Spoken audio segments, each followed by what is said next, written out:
Headlines प्रायोजक राम बंधू, सर्वोत्तम मसाले राम बंधू मसाले।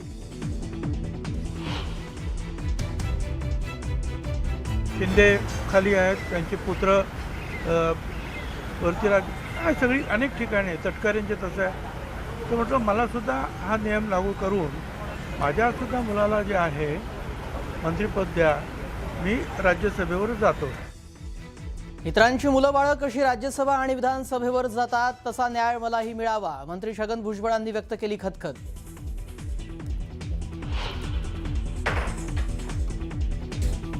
राज्यसभा उमेदवार जैन यांनी पाया पडून घेतले भुजबळांचे आशीर्वाद, तर पटेलांनीही केली भुजबळांशी चर्चा।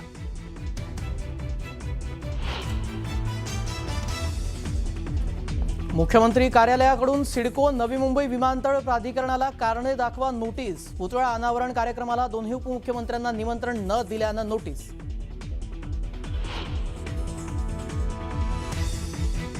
उद्धव ठाकरे आणि रश्मी ठाकरे शिवतीर्थावर दाखल, शर्मिला ठाकरेंचा वाढदिवस असल्यानं घेतली सदिच्छा भेट।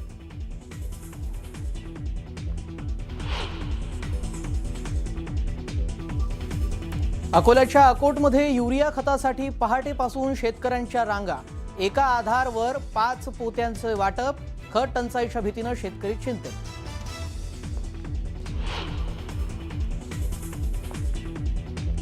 मुंबईतल्या दादरमध्ये भरधाव बेसची कार आणि बाईकला धडक, अपघातात एकाचा मृत्यू तर 3 जखमी।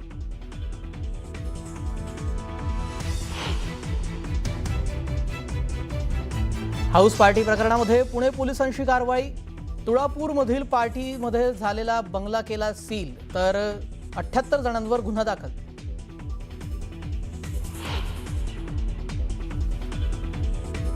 पश्चिम बंगालमध्ये ममता बॅनर्जींना आणखी एक मोठा धक्का, भ्रष्टाचाराचा आरोप करत सुवेंदू शेखर राय यांची टीएमसीला सोडचिठ्ठी।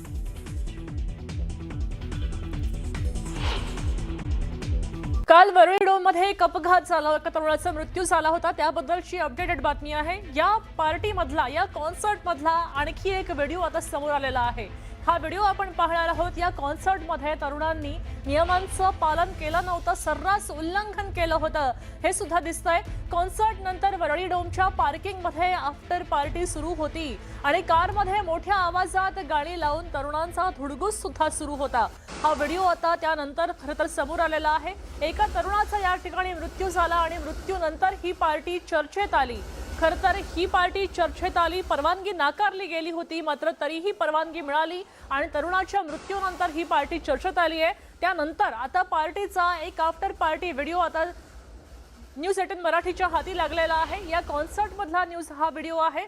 खरं तर खात्रीलायक सूत्रांकडनं हा हाती लागलेला आहे। ही पार्किंगची जागा आहे आणि पार्टी नंतर पार्किंगमध्ये आफ्टर पार्टी सुरू होती, त्यावेळेचे हे व्हिडिओ आता आपण पाहतोय।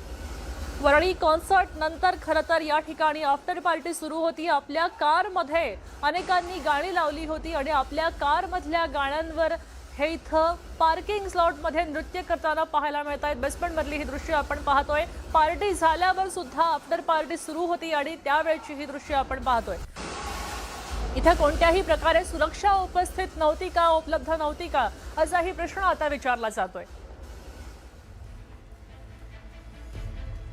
ठाण्यातनं बातमी आहे। ठाणे महापालिकेच्या शहर विभागामध्ये आग लागली होती आणि या आगीमध्ये काही सरकारी कागदपत्र सुद्धा जळाली होती अशी माहिती आहे। ठाणे मनपामध्येही आग लागली होती आणि या आगीचा व्हिडिओ आता न्यूज 18 मराठीच्या हाती लागलेला आहे।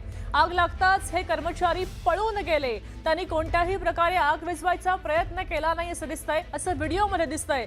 वेळीच आग आटोक्यात आणली, त्यामुळे मोठा अनर्थ टळलेला आहे आणि या आगीची चौकशी करण्याचे आदेश आता मनपा आयुक्त सौरव राव यांनी दिल्याचं पाहायला मिळत आहे। ठाणे महानगरपालिकेमध्ये ही आग लागली होती, आगीचे कारण अजूनही अस्पष्ट आहे।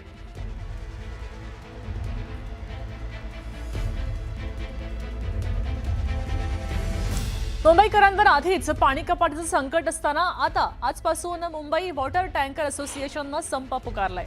टँकर सेवा अनिश्चित काळासाठी बंद ठेवायचा निर्णय घेतला गेलाय। केंद्रीय भूजल प्राधिकरणाच्या नियमांचं कठोर अंमलबजावणीच्या निषेधार्थ मुंबई वॉटर टँकर असोसिएशननं टँकर सेवा अनिश्चित काळासाठी बंद ठेवण्याचा निर्णय घेतला। नियम केवळ मुंबईतच अत्यंत कठोर आणि निवडक पद्धतीने लागू केले जात आहेत असा आरोप आता टँकर चालक, विहीर आणि बोरवेल मालकांनी केलाय आणि म्हणून हा संप पुकारलेला आहे.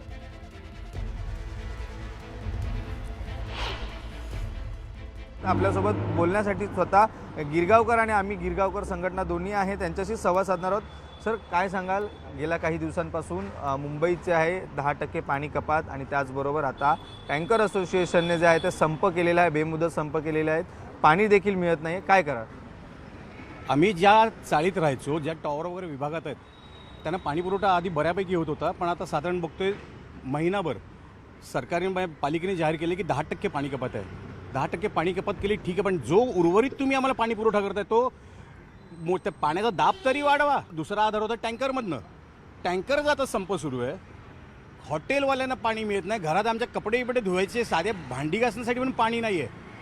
पालिका प्रशासन, आम्ही यांना प्रश्न विचारतोय मुद्दामून गिरगावकरांची आणि चाळकरांची, खास करून दाटीवाटीने चाळीत राहणाऱ्या मराठी लोकांची तुम्ही गळचेपी करताय की काय? तुमची मानसिकता नेमकी काय आहे?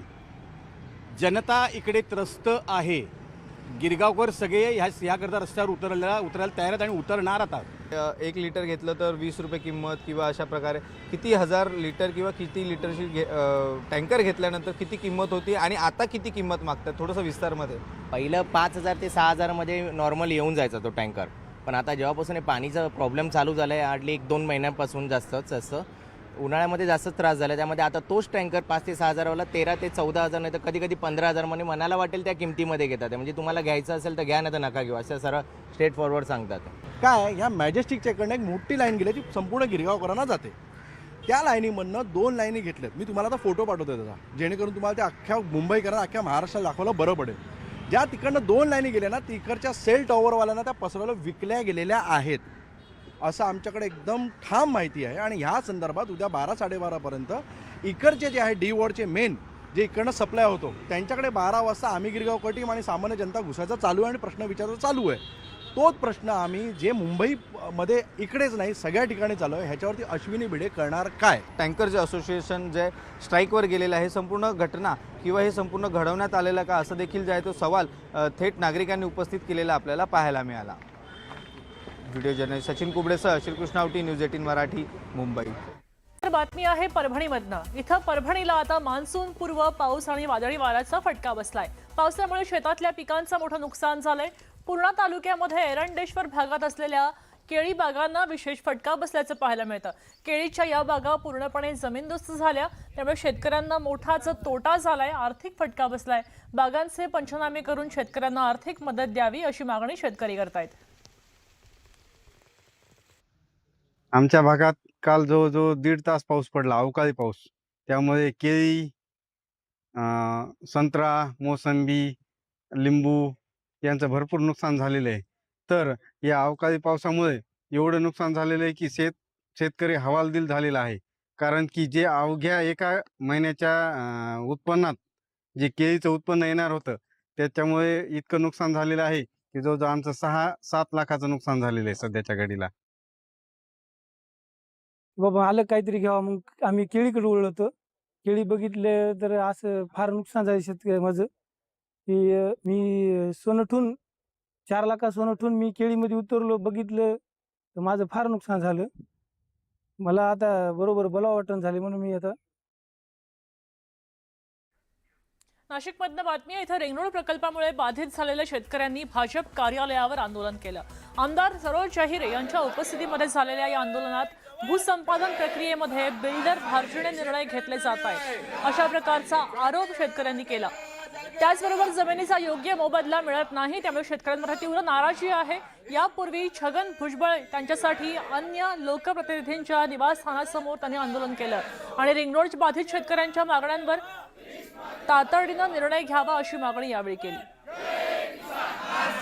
शेतकऱ्यांना न्याय